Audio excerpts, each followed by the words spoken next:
بسم اللہ الرحمن الرحیم۔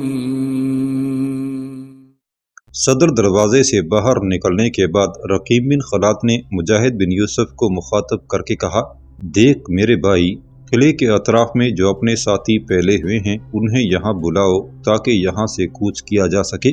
رقیب بن خلاد کے ان الفاظ کے ساتھ ہی مجاہد بن یوسف حرکت میں آیا اور اس نے اپنے حلق سے ایک مخصوص چیخ بلند کی۔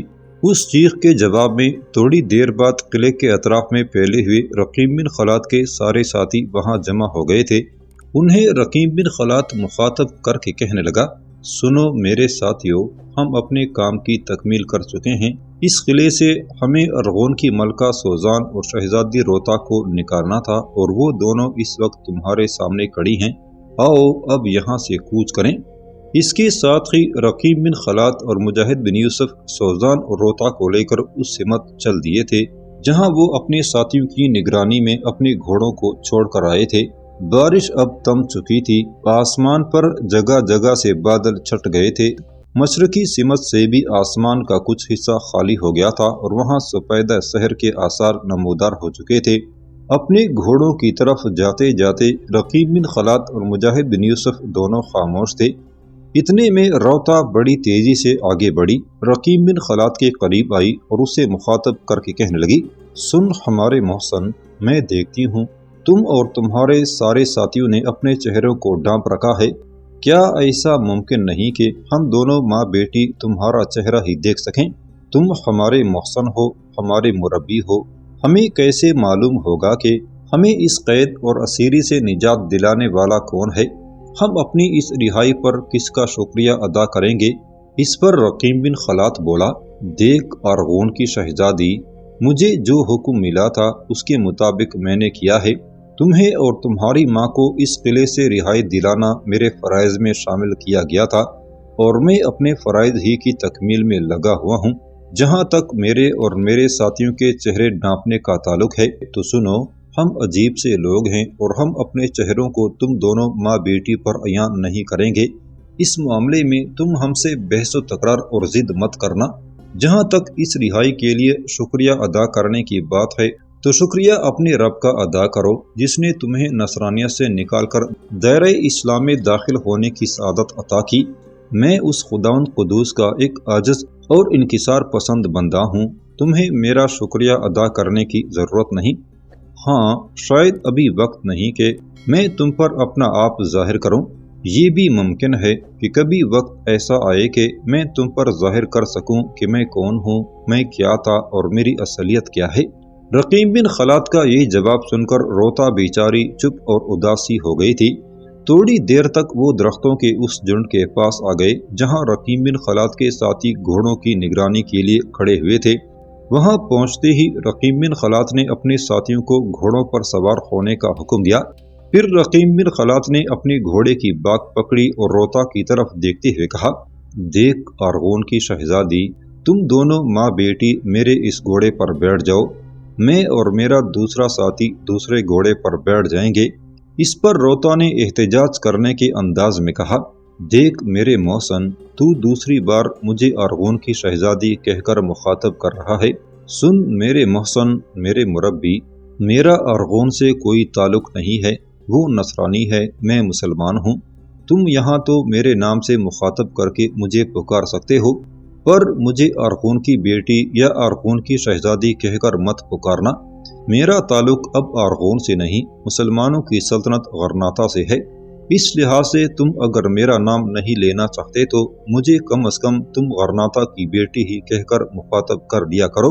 اس پر رقیب بن خلاد نے معذرت طلب آواز میں جواب دیتے ہوئے کہا، میں اپنے رویے پر نادم ہوں اور وعدہ کرتا ہوں کہ آج کے بعد میں تمہیں غرناطہ کی بیٹی ہی کہہ کر پکاروں گا۔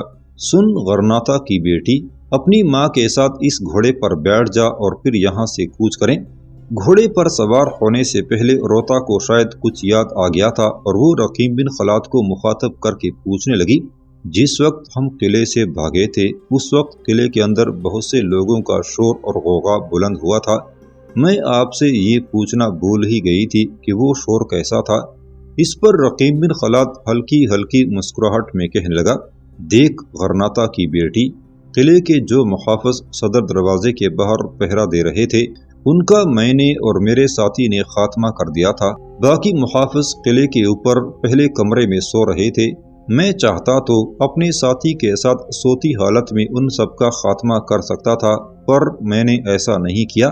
میں نے ان کے کمرے کی باہر سے زنجیر لگا دی تھی۔ میرے خیال میں جس وقت تم دونوں ماں بیٹی کو لے کر وہاں سے بھاگ رہا تھا، کمرے میں بند سارے لوگ جاگ اٹھے تھے اور دروازہ باہر سے بند پا کر وہ شور اور واویلا کرنے لگ گئے تھے۔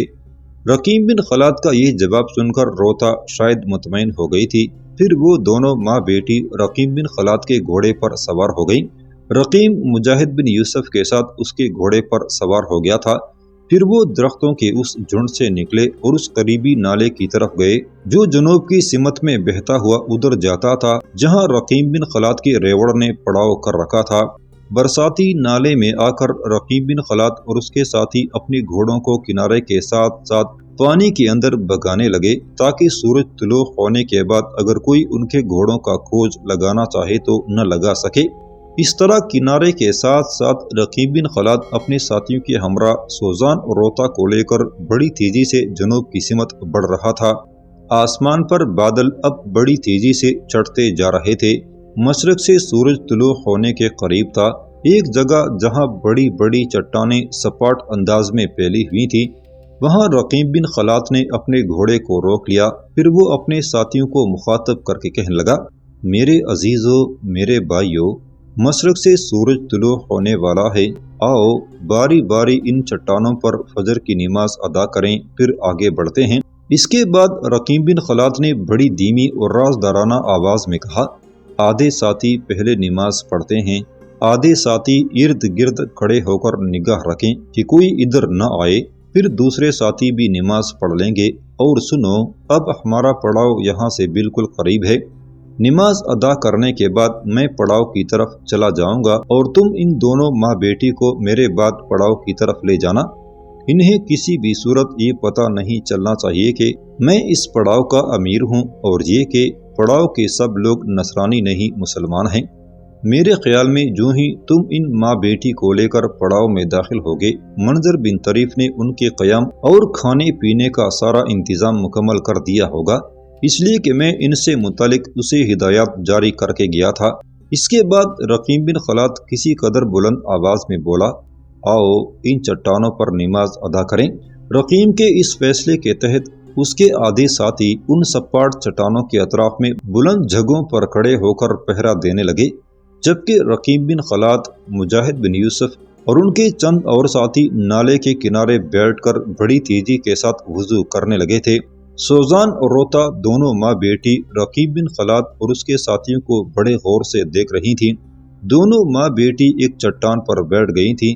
رقیم بن خلاد اور اس کے ساتھی وضو کرنے کے بعد ان کے قریب ہی ایک چٹان پر فجر کی نماز ادا کرنے لگے تھے۔ جس وقت وہ نماز ادا کر رہے تھے اس وقت روتا بولی اور اپنی ماں سوزان کو مخاطب کر کے کہنے لگی، دیکھ میری ماں، یہ بات یہ انکشاف خوش آئند ہے کہ ہمیں جہنم کی اس قید سے نکالنے والے ہمارے مسلمان بھائی ہیں۔ ماں، میرا خیال ہے قدرت پوری طرح ہماری رہبری اور مدد پر آمادہ ہے۔ دیکھ میری ماں، مجھے تو افسوس اس بات کا ہے کہ یہ جتنے ہمارے محسن ہیں ان سب نے اپنے چہروں کو ڈانپ رکھا ہے۔ میرے خیال میں وہ جوان جو ہمیں قلعے کے اوپر سے لے کر آیا تھا وہ ان سب کا سربر آوردہ اور سرخیل ہے، وہ اپنا نام تک ہم پر ظاہر نہیں کر رہا۔ یہاں تک کہنے کے بعد روتا چونک سی پڑی، اس لیے کہ اسی وقت رقیم بن خلاد سجدے میں گیا تھا۔ اس کے پاؤں کی طرف دیکھتے ہوئے روتا پریشان اور بجھی ہوئی مشعل کی طرح اداس ہو گئی تھی۔ پھر وہ اپنی ماں کو مخاطب کر کے کہنے لگی، ماں، یہ جو ہمارا سب سے بڑا محسن ہے جس نے ہمیں اسیری کے اس کمرے سے نکالا، اس کے پاؤں کی طرف دیکھ، اس کے پاؤں جگہ جگہ سے جلے ہوئے ہیں۔ سوزان نے جب پاؤں کی طرف دیکھا تو اس وقت وہ پہلا سجدہ ختم کر کے بیٹھ چکا تھا۔ جو ہی وہ دوسرے سجدے میں گیا، دونوں ماں بیٹی اس کے پاؤں کو پھر غور سے دیکھنے لگیں۔ رقیم بن خلاد کے پاؤں کو دیکھتے ہوئے سوزان بیچاری بھی پریشان اور مغموم ہو گئی تھی۔ پھر اس نے آہ بھرتی ہوئی آواز میں کہا، روتا میری بیٹی، تیرا کہنا درست ہے، اس کے پاؤں جگہ جگہ سے جلے ہوئے ہیں۔ دیکھ جب اس نے ہمارے ساتھ قلعے کے اندر گفتگو کی تھی تو اس کی گفتگو سے ظاہر ہوا تھا کہ یہ کسی کا غلام ہے اور کوئی اس کا آقا ہے۔ اس پر روتا نے فوراً سوزان کی بات کاٹتے ہوئے کہا، ماں کیا آپ یہ کہنا چاہتی ہیں یہ غلام ہے اور اس کے آقا نے سزا دیتے ہوئے اس کے پاؤں جلا دیے ہوں گے؟ اس پر سوزان بولی، ہاں میری بیٹی، میں یہی کہنا چاہتی تھی۔ اس پر روتا کہنے لگی، نہیں ماں، میرا دل نہیں مانتا۔ اس نے یہ بھی کہا تھا اس کے آقا نے ہم دونوں ماں بیٹی کو البارس کے قلعے سے نکالنے کے لیے بھیجا ہے۔ وہ شخص جو مسلمانوں کا اس قدر ہمدرد اور مخلص ہے، وہ اس جیسے بے مثال جوان پر کیوں ایسے بھیانک مظالم کرے گا؟ اس کے پاؤں جلنے کی کوئی اور وجہ ہو سکتی ہے ماں؟ یہاں تک کہتے کہتے روتا کو خاموش ہو جانا پڑا، اس لیے کہ رقیم بن خلاد اور اس کے ساتھی نماز پڑھ کر اٹھ کھڑے ہوئے تھے۔ پھر وہ اطراف کے کوہستانی سلسلوں پر چڑھ گئے۔ جو پہلے سے ان کے ساتھی پہرا دے رہے تھے وہ نماز ادا کرنے لگے۔ جب وہ ساتھی بھی نماز ادا کر چکے تب رقیم بن خلاد حرکت میں آیا اور اپنے گھوڑے پر بیٹھا۔ نالے کے اندر اپنے گھوڑے کو سرپٹ دوڑاتا ہوا آگے بڑھ گیا تھا۔ روتا اور اس کی ماں سوزان دونوں اسے جاتے ہوئے بڑی پریشانی اور فکرمندی سے دیکھ رہی تھیں۔ اس موقع پر بیچاری کچھ بھی نہ کہہ سکی تھی۔ جب وہ نالے کے اندر اپنے گھوڑے کو سرپٹ دوڑاتا ہوا ان کی نگاہوں سے اوجھل ہو گیا تب روتا اور سوزان دونوں ماں بیٹی اپنی جگہ سے اٹھ کھڑی ہوئیں اور اس جگہ آئیں جہاں مجاہد بن یوسف اور اس کے ساتھی اپنے گھوڑوں کو پکڑے کھڑے تھے۔ روتا مجاہد بن یوسف کے پاس آئی اور اسے مخاطب کر کے کہنے لگی، دیکھ، کیا تو ہمیں بتا سکے گا کہ ہمارا وہ محسن جس نے ہمیں جہنم کی قید سے نجات دلائی کہاں چلا گیا ہے؟ میں اور میری ماں نے دیکھا وہ ہمارے سامنے اپنے گھوڑے پر بیٹھا اور اس نالے میں بگاتا ہوا نظروں سے غائب ہو گیا۔ کیا تم لوگ بتا سکتے ہو وہ کہاں گیا؟ اس کا تعلق کس سرزمین سے ہے؟ جواب میں مجاہد بن یوسف نے اپنا منہ کھول کر اپنی زبان دکھا دی۔ اس کی کٹی ہوئی زبان دیکھ کر روتا اور سوزان بیچاری دنگ رہ گئی تھی۔ پھر روتا بین کرتی ہوئی آواز میں اپنی ماں سوزان کو مخاطب کر کے کہنے لگی، ماں تو نے دیکھا اس بیچارے کی زبان کٹی ہوئی ہے، یہ تو بول بھی نہیں سکتا۔ اس پر ایک اور جوان مجاہد بن یوسف کے قریب آیا اور روتا اور سوزان کو مخاطب کر کے کہنے لگا، ہمارا اس طرح یوں کھڑے رہنا خطرے سے خالی نہیں ہے۔ آپ دونوں وہ سامنے والے سفید گھوڑے پر سوار ہو جائیں اور یہاں سے کوچ کریں۔ سوزان اور روتا نے اس جوان سے کچھ نہ کہا۔ دونوں ماں بیٹی اس گھوڑے پر سوار ہو گئیں اور ایک بار پھر سب نالے کے اندر ہی اندر جنوب کی طرف جا رہے تھے۔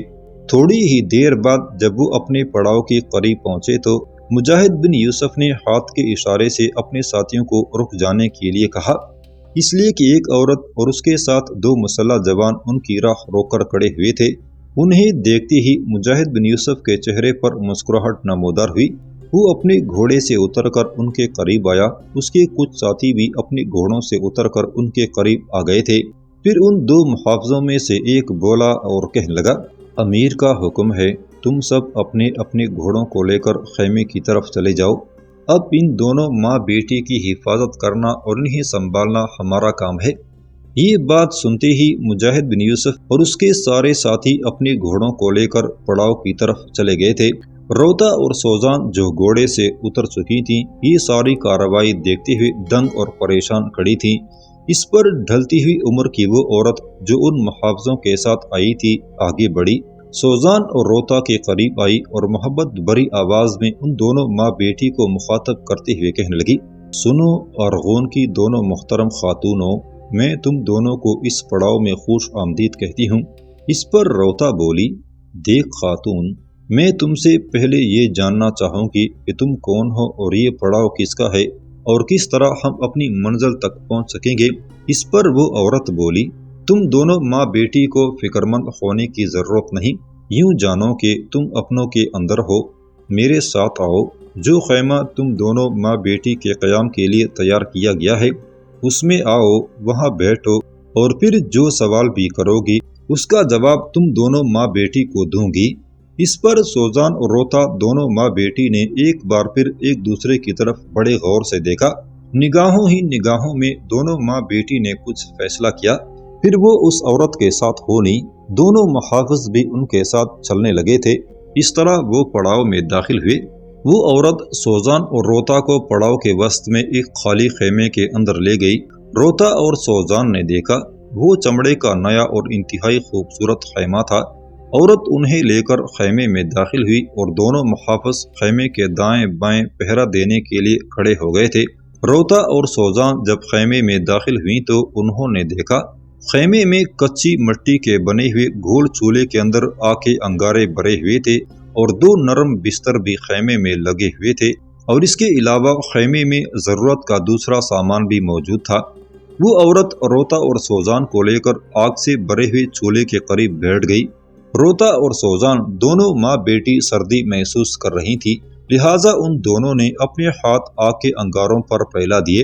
پھر روتا بولی اور اس عورت کو مخاطب کر کے کہنے لگی، دیکھ خاتون، پہلے تو اپنا نام بتا، اس کے بعد میں جو کچھ پوچھنا چاہتی ہوں پوچھوں گی۔ اس پر وہ عورت بولی، میرا نام لوبانا ہے، پوچھو بیٹی تم کیا پوچھنا چاہتی ہو۔ اس پر روتا بولی، دیکھ لوبانا، سب سے پہلے میں تیرا شکریہ ادا کرتی ہوں کہ تو نے ہمیں پڑاؤ میں خوش آمدید کہا، اور اب میں یہ پوچھنا چاہوں گی کہ یہ پڑاؤ کس کا ہے اور کس مقصد کے لیے ہمیں اس پڑاؤ میں لایا گیا ہے۔ اس پر جواب دینے سے پہلے لوبانا نے کچھ سوچا، پھر وہ کہہ رہی تھی، دیکھ بیٹی، یہ چرواہوں کا ایک پڑاؤ ہے، ان کے پاس ہزاروں کی تعداد میں مختلف جانور ہیں جن کے ساتھ ہری ہری چراگاہوں کی تلاش میں یہ ہسپانیہ کے ایک سرے سے دوسرے سرے تک سفر کرتے ہیں۔ یہ سب نصرانی ہیں اور انہوں نے جہاں اپنے ریوڑ چرانے کے لیے ارغون کے حاکم جیمی اول اور کشتالیہ کے حکمران فرولندا سے اجازت نامے حاصل کیے ہوئے ہیں، وہاں انہوں نے غرناطہ کے مسلمان بادشاہ ابو الحسن سے بھی اس کے علاقوں میں اپنے ریوڑ چرانے کا اجازت نامہ حاصل کیا ہوا ہے۔ اس پر روتا چونک کر بولی اور پوچھنے لگی، دیکھ لوبانا، پہلے تم یہ بتاؤ تم کیا ہو، نصرانی ہو یا مسلمان؟ لوبانا فوراً بولی اور کہنے لگی، الحمدللہ میں مسلمان ہوں۔ اس پر روتا پھر پوچھنے لگی، اگر یہ معاملہ ہے تو ان چرواہوں کا سردار جب اپنے اس ریوڑ کے ساتھ غرناطہ کی حدود میں داخل ہوتا ہوگا تو وہ اپنے عیسائی حکمرانوں کے لیے جاسوسی نہیں کرتا ہوگا؟ اس پر لوبانا بولی، دیکھ بیٹی، ایسا ممکن نہیں ہے۔ اس پر روتا ضد کرنے کے انداز میں کہنے لگی، کیوں کر نہیں ہے؟ اس پر لوبانا ہلکی ہلکی مسکراہٹ میں کہنے لگی، یہ ایک وقت طلب جواب ہے، اس کا جواب میں تمہیں بعد میں دوں گی، تم خود ہی مان جاؤ گی کہ ان ریوڑوں کا جو امیر اور سربراہ ہے وہ واقعی مسلمانوں کی جاسوسی نہیں کر سکتا۔ اس پر روتا نے پھر پوچھا، اگر ریوڑ کے سارے محافظ اور ان کا سربراہ نصرانی ہیں تو تم نے مسلمان کی حیثیت سے ان کے اندر کیسے قیام کر رکھا ہے؟ یہ جو تمہارے ساتھ 2 محافظ تھے وہ کون تھے؟ لوبانا کہنے لگی، الحمدللہ وہ دونوں بھی مسلمان ہیں، ہم نے اس ریوڑ میں صرف تمہاری خاطر قیام کیا ہے، ہمارا اصل مقصد تم دونوں ماں بیٹی کو البارس کے قلعے سے نجات دلانا ہے۔ البارس کے قلعے سے نکالنے کے بعد تمہیں غرناطہ لے جانا کوئی آسان کام نہ تھا، لہٰذا ان چرواہوں کے سردار سے بات کی گئی اور وہ ایک بھاری رقم کے عوض تم لوگوں کو اپنے ریوڑ میں جگہ دینے پر آمادہ ہو گیا۔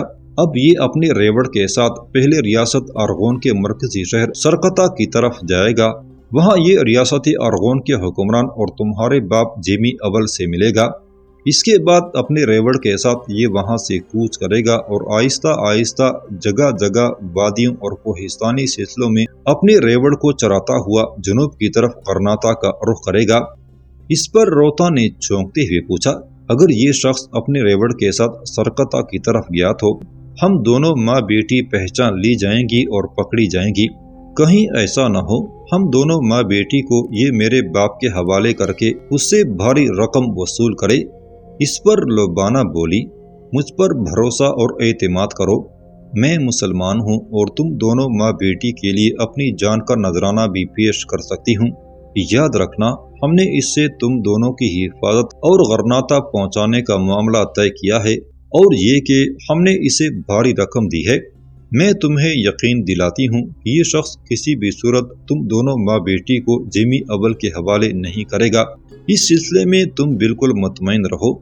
تھوڑی دیر تک خاموشی چھائی رہی، اس کے بعد روتا بولی، کیا تم بتا سکتی ہو کہ جس شخص نے ہمیں قلعے سے نکالا اس کا نام کیا ہے اور وہ کون ہے؟ وہ کیوں ہمیں راستے میں چھوڑ کر جنوب کی طرف چلا گیا؟ کیا تم بتاؤ گی وہ کہاں گیا ہے؟ اس پر لبانہ بڑی عاجزی اور انکساری سے بولی، سن روتا میری بیٹی، یوں جانو کہ جس شخص نے تمہیں البارس کے قلعے سے نکالا وہ ایک انتہائی مخلص مجاہد اور عالم اسلام کا ایک انتہائی جان نثار سپاہی ہے۔ بس اس کے ذمے یہی کام لگایا گیا تھا اور وہ اپنے کام کی تکمیل کے بعد یہاں سے جا چکا ہے۔ اس پر روتا بولی اور پوچھنے لگی، پر میں نے تو تم سے پوچھا ہے اس کا نام کیا ہے اور کہاں گیا ہے؟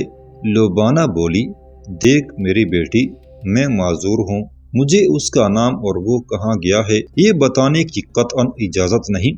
صبر کرو، حالات ان قریب کھل کر تمہارے سامنے آئیں گے اور تم خود بخود جان لو گی کہ جس جوان نے تمہیں البارس کے قلعے سے نکالا وہ کون ہے اور کہاں گیا ہے، اور مجھے یہ بھی امید ہے کہ آنے والے دنوں میں تم دونوں ماں بیٹی اس سے بھی مل سکو گی۔